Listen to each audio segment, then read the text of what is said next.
Hi guys, welcome back to my channel అండి.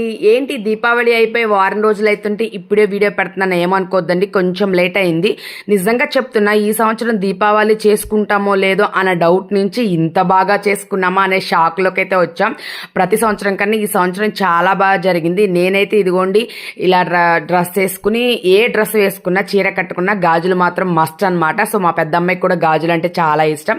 మేమైతే ఇలా రెడీ అయిపోయాం. ఎందుకలా అన్నాను అంటే, చేసుకోగలము అని. దీపావళి ముందు 2 రోజుల ముందు నుంచి నాకైతే ఫీవర్ పట్టుకుందండి. ఇంకా వామిటింగ్స్, హెడేక్స్తో అసలు లెగలేదు. కానీ మా పిల్లలు ఇయర్ మొత్తంలో తన పుట్టినరోజు తర్వాత ఏదైనా ఈగర్గా వెయిట్ చేసే ఫెస్టివల్ ఉందా అంటే ఈ దీపావళి అనమాట. సో వాళ్ళిద్దరి కోసం ఓపిక చేసుకుని సండే లేచి కొద్దిగా శుభ్రం చేసుకుని ఏదో నాకు వచ్చిన విధంగా, కానీ ప్రతి సంవత్సరం కన్నా చాలా బాగా ఇలా లక్ష్మీదేవిని డెకరేషన్ చేసుకుని పూజ అయితే పూర్తి చేశాను. మా చిన్నమ్మాయి అయితే పూజ అవుతున్నంత సేపు క్రాకర్స్ దగ్గర కూర్చుని వెళ్ళమా, డ్రెస్ చేంజ్ చేసుకోమా, కాల్చమా అని హడావుడిలోనే ఉంది.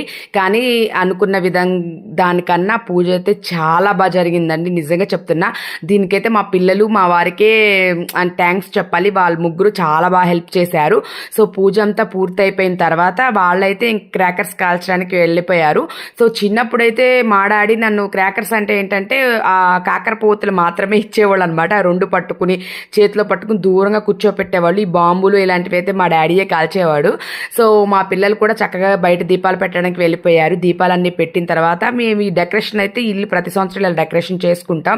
నేనైతే ప్రతి సంవత్సరం ఈ ఆకాశ దీపాన్ని అయితే పైకి వదులుతాను అనమాట. చాలా బాగా వెళ్తుంది. సో ఇక్కడ కనిపిస్తుంటే ఈ క్లిప్పులు కనిపిస్తున్నాయి కదా, ఇవన్నీ వీడియో తీయమంది. ఎందుకంటే ఎస్పెషల్లీ వాళ్ళ సాయమామ కోసం. లాస్ట్ ఇయర్ వచ్చినప్పుడు వాళ్ళ చిన్న చిన్న క్లిప్పులు వాళ్ళ సాయమామ తీసుకొచ్చారు అని ఈసారి దీపావళి పెట్టుకున్నామని చూపించడానికి ఆ క్లిప్స్ అయితే తీయమన్నదండి. ఇంకా మా పిల్లలు అయితే సూపర్గా మంచిగా క్రాకర్స్ అయితే చాలా బాగా కాల్చారు. వాళ్ళు చిన్న వయసు నుంచి పెద్ద పెద్ద బాంబులు అండ్ భూచక్రాలు, విష్ణు చక్రాలు అన్నీ కాలుస్తారు. కానీ మనకంత సీన్ లేదు. ఎప్పట్లాగే చిన్నప్పట్లాగే ఈసారి కూడా ఈ కాకర పువ్వొత్తులతో దీపావళి అయితే చాలా బాగా జరుపుకున్నాం. సో మీ అందరికీ ఈ బ్లాగ్ నచ్చినట్లయితే please subscribe to my channel.